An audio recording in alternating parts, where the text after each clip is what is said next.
महाभक्त पुंडलिक विठ्ठलाची विट आणि महादेवांच्या पहिल्या पंढरपूर वारीचे अद्भुत रहस्य संपूर्ण कथा।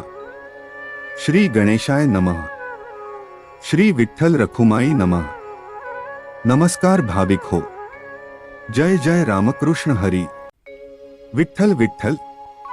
आज आपण अशी एक दिव्य कथा ऐकणार आहोत जी केवळ इतिहास नाही, केवळ पुराण नाही, तर प्रत्येक वारक्याच्या श्वासात जिवंत असलेली श्रद्धा आहे।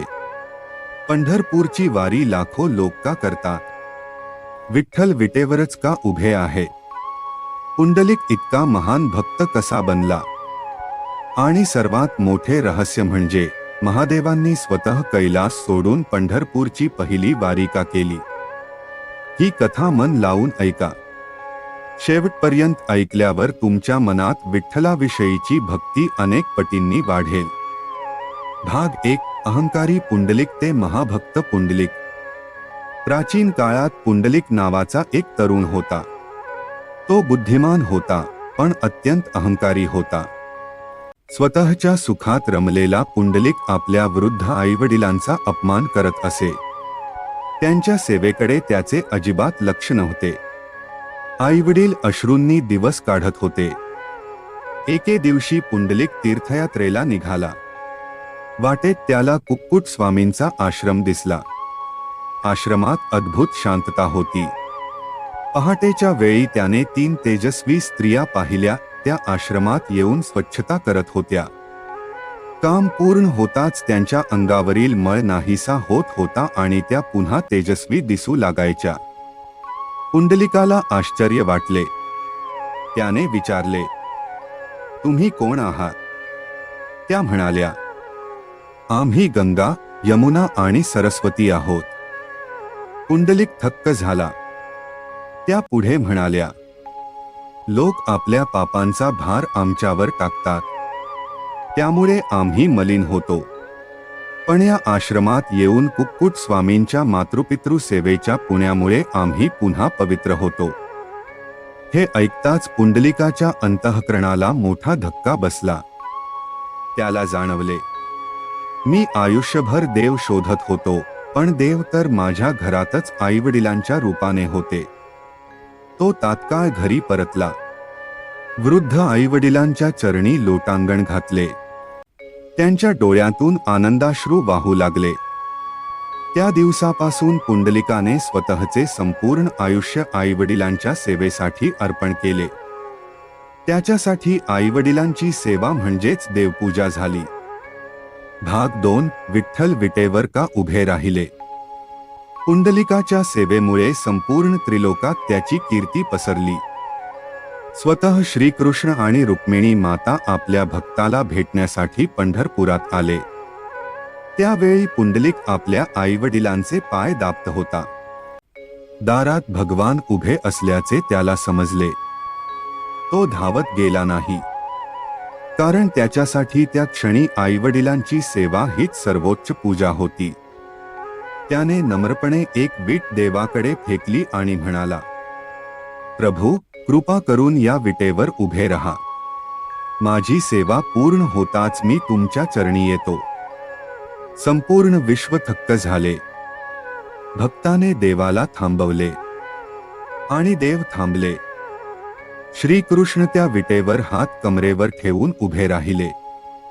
पुंडलिकाने सेवा पूर्ण केल्यानंतर देवाचे दर्शन घेतले।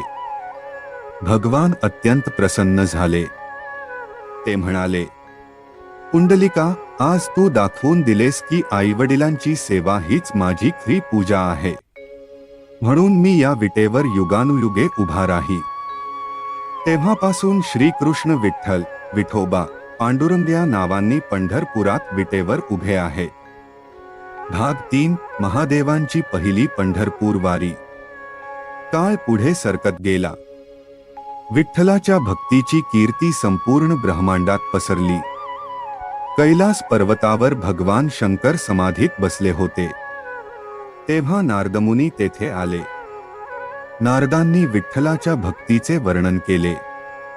ते म्हणाले, महादेव, साक्षात परमात्मा एका भक्तासाठी विटेवर उभे आहे।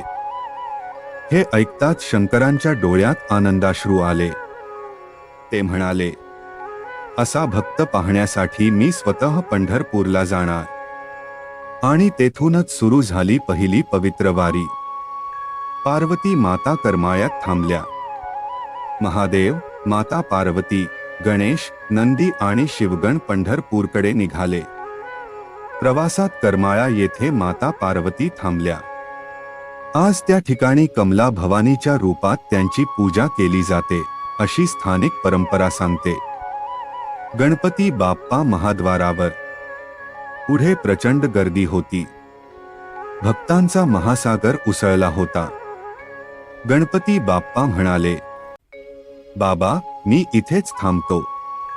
येणाऱ्या प्रत्येक वारक्याला माझे दर्शन होऊ दे. आजही पंढरपूरच्या महाद्वाराजवळ गणपतीचे मंदिर असल्याची परंपरा सांगितली जाते. नंदी आणि मारुतीराय. महादेवांना पुढे जाता येत होते, पण नंदीला गर्दीत नेणे कठीण होते. तेव्हा त्यांनी नंदीला मारुतीरायाच्या स्वाधीन केले. आजही पंढरपुरात हनुमानासमोर नंदीचे स्थान दाखवले जाते, अशी श्रद्धा आहे. भाग 4. हरिहरांची दिव्य भेट. महादेव अखेर विठ्ठलाच्या गाभायात पोहोचले. त्या क्षणी संपूर्ण मंदिर तेजाने उजळून निघाले. विठ्ठल पुढे आले. महादेव पुढे आले. दोघांनी एकमेकांना प्रेमाने आलिंगन दिले. विठ्ठल म्हणाले, भोलेनाथ, तुम्ही भक्तवत्सल आहात. महादेव म्हणाले, विठ्ठला, तू भक्तासाठी स्वतःला अर्पण करणारा परमेश्वर आहेस. त्या दिव्य क्षणी हरी आणि हर यांच्यात कोणताही भेद उरला नाही. विठ्ठलाने महादेवांना आपल्या मस्तकावर स्थान दिले. याच कारणामुळे पंढरपूरच्या विठ्ठलाच्या मूर्तीच्या मस्तकावर शिवलिंग असल्याची श्रद्धा अनेक भक्तांमध्ये प्रचलित आहे. हा प्रसंग हरिहर एकत्वाचे प्रतीक मानला जातो. वारीचे खरे तत्वज्ञान. वारी म्हणजे फक्त पायी चालणे नाही. वारी म्हणजे अहंकार सोडणे. वारी म्हणजे प्रेम. वारी म्हणजे समर्पण. वारी म्हणजे आईवडिलांची सेवा. वारी म्हणजे नामस्मरण. वारी म्हणजे प्रत्येक जीवात विठ्ठल पाहण्याचा प्रयत्न. वारकरी जेव्हा ज्ञानोबा माऊली तुकाराम म्हणत चालतो, तेव्हा तो फक्त पंढरपूरकडे जात नाही, तर स्वतःच्या आत्म्याकडे प्रवास करत असतो. समारोप. भाविक हो, पुंडलिकाने आपल्याला शिकवले की आईवडिलांची सेवा हीच सर्वात मोठी पूजा आहे. विठ्ठलाने शिकवले की देव भक्तासाठी वाट पाहतो. महादेवांनी शिकवले की देवही भक्तीसमोर नतमस्तक होतो. आजही लाखो वारकरी पंढरपूरची वारी करतात, कारण ती केवळ परंपरा नाही, ती श्रद्धा आहे, ती प्रेम आहे, ती भक्तीचा श्वास आहे. आणि विठ्ठल आजही त्या विटेवर उभा राहून प्रत्येक भक्ताची वाट पाहत आहे. तुम्ही जिथे असाल, ज्या अवस्थेत असाल, फक्त एकदा मनापासून हाक मारा, विठ्ठला, पांडुरंगा. तो नक्की धावून येईल. पांडुरंग हरी विठ्ठल. जय जय रामकृष्ण हरी.